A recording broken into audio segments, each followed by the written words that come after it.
Sandaran Hati, Chapter 14. Lamaran yang ditolak.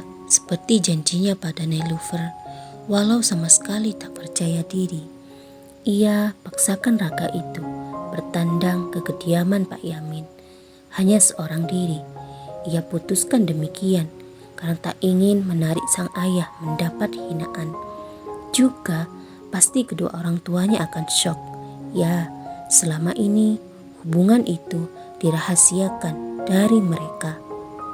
"Nilu, aku berada di depan gerbang rumahmu," kata Naif di sambungan. Spontan, Nailufer loncat dari tempat tidur, setengah berlari mencapai jendela kamar.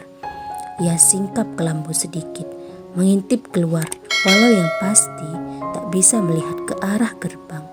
"Tunggulah, aku akan meminta seseorang membukakan pintu," jawabnya kemudian. Kau turunlah juga," pintanya mulai terlihat gugup.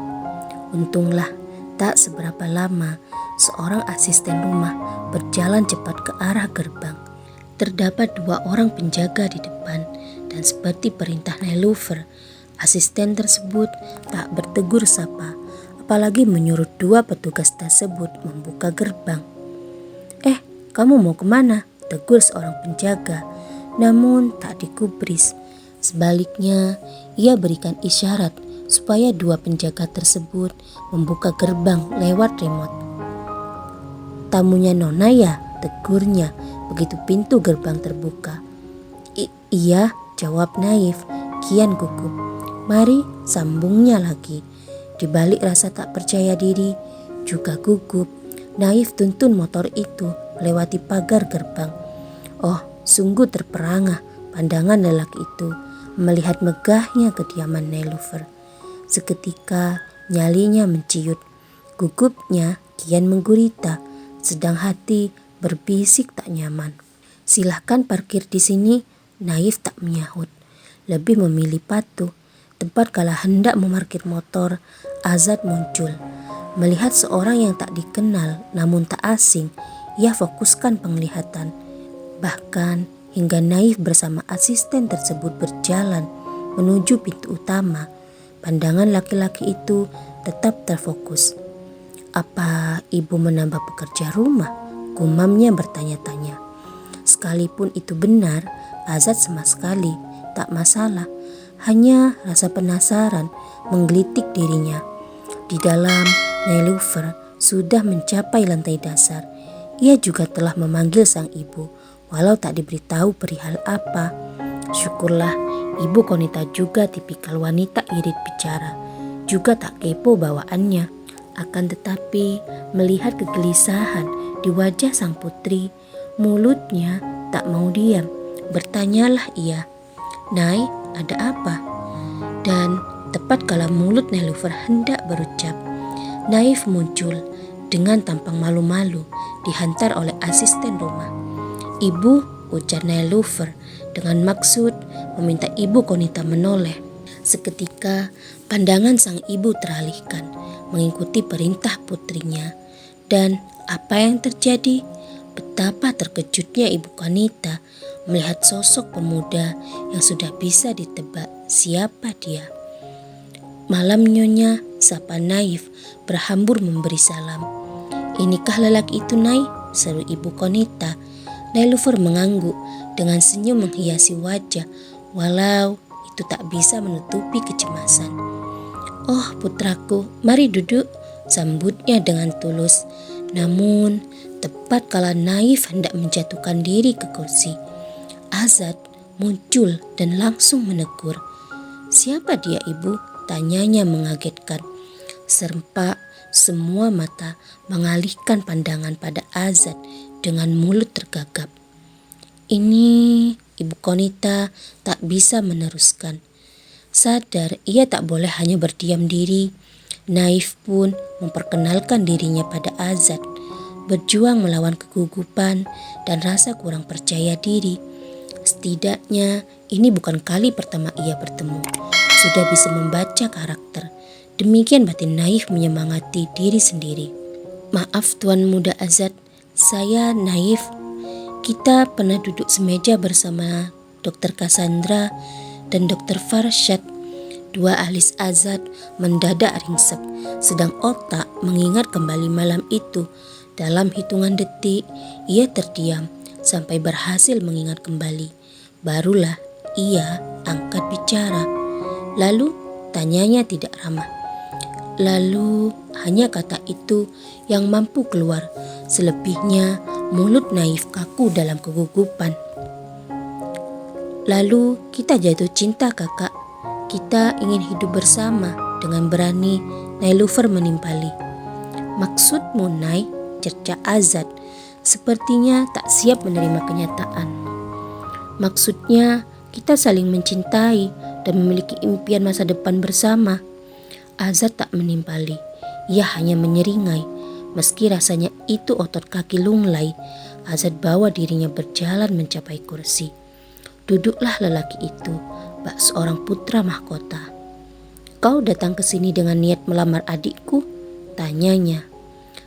Begitulah maksud saya, jawab naif. Apa yang sudah kau miliki untuk bisa menghidupi adikku?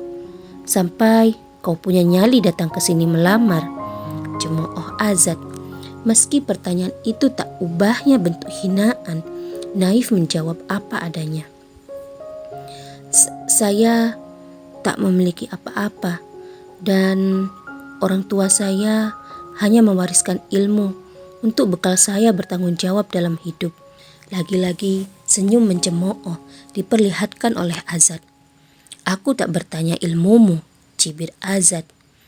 Maaf, mungkin hanya itu yang bisa saya banggakan. Kini saya bekerja pada instansi pemerintah. Naif berusaha bertutur kata dengan baik dan dewasa. Oh, jadi kau memiliki penghasilan tetap? Berapa penghasilanmu itu? Naif tertunduk. Sungguh harga dirinya serasa dikoyak-koyak. Sedang ia yang di singgasana serasa berada di atas awan, menatap ke bawah dengan begitu puas. Tak peduli, di kursi sebelah adiknya terluka. Karir saya dalam kerjaan baru dimulai, namun saya akan bertanggung jawab pada wanita yang saya cintai. Oh, tidakkah kau tahu dia sudah dijodohkan? Ya, saya tahu. Bisakah batalkan perjodohan itu? Entah dari mana itu mulut berani berkata demikian. Pada dasarnya, aku tak melihat status sosial seseorang. Pekerjaanmu juga mapan. Jika kau gigih, pastinya kau akan berada di puncak. Tapi maaf, aku tak berniat mengusir. Pulanglah dan lupakan Nailufer.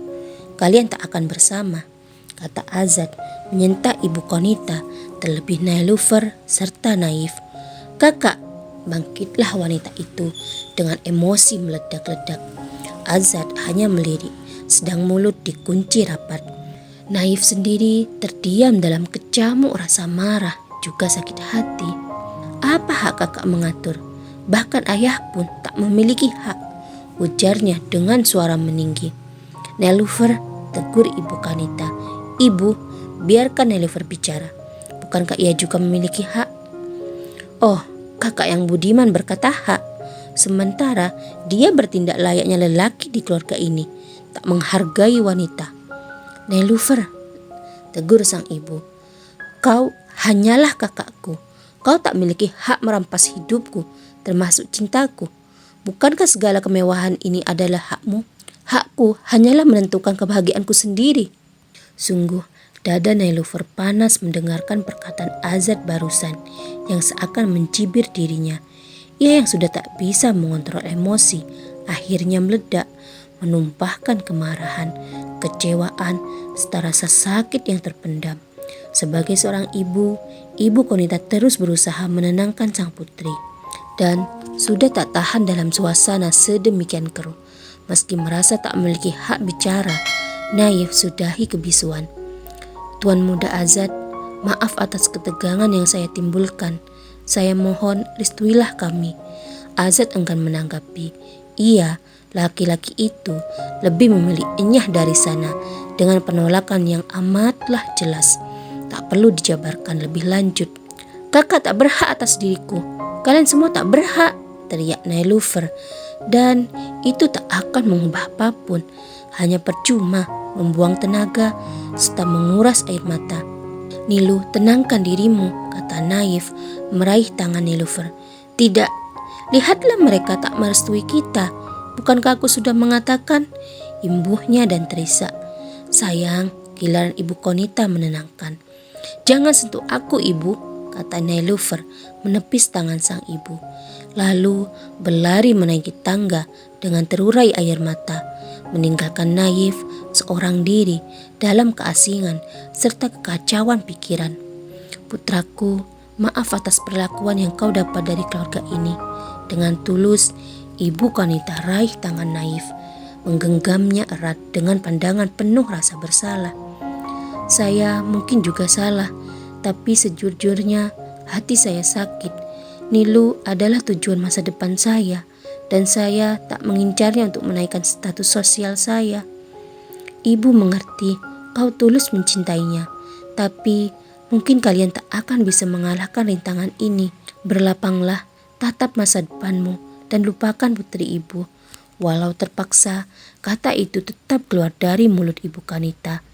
Dan Naif tak menjawab sepatah kata pun. Hanyalah tetesan air mata menyeruak dari kelopak. Jangan ditanya mengenai rasa sakit yang dirasakan oleh Naif kini. Dari kediaman Pak Yamin, lelaki itu berkendara tanpa arah tujuan. Kedua matanya juga masih sembab oleh air mata, sedang mulut meracau tak jelas serta menyebut satu nama. Tuhan, kemanakah aku harus mengadu saat ini? Mencari hiburan hati, gumamnya menatap gelapnya langit. Dari kebuntuan pikiran, ia lanjutkan laju motor hingga terdampar di depan rumah Cassandra. Tersadar, Naif hentikan motor. Turunlah ia, berjalan lunglai memasuki halaman rumah. Cassandra sendiri waktu itu tengah duduk santai menikmati malam di teras rumah. Nona, suara Naif serta kemunculannya yang tiba-tiba sungguh mengagetkan Cassandra. Sontak pandangannya pun dialihkan. Naif, apa yang terjadi denganmu? Tanyanya mendadak cemas. Nona, bantu aku, pintanya lirik dan menjatuhkan diri. Dengan tulus Cassandra menyambut pemuda itu. Pelukan hangat ia berikan.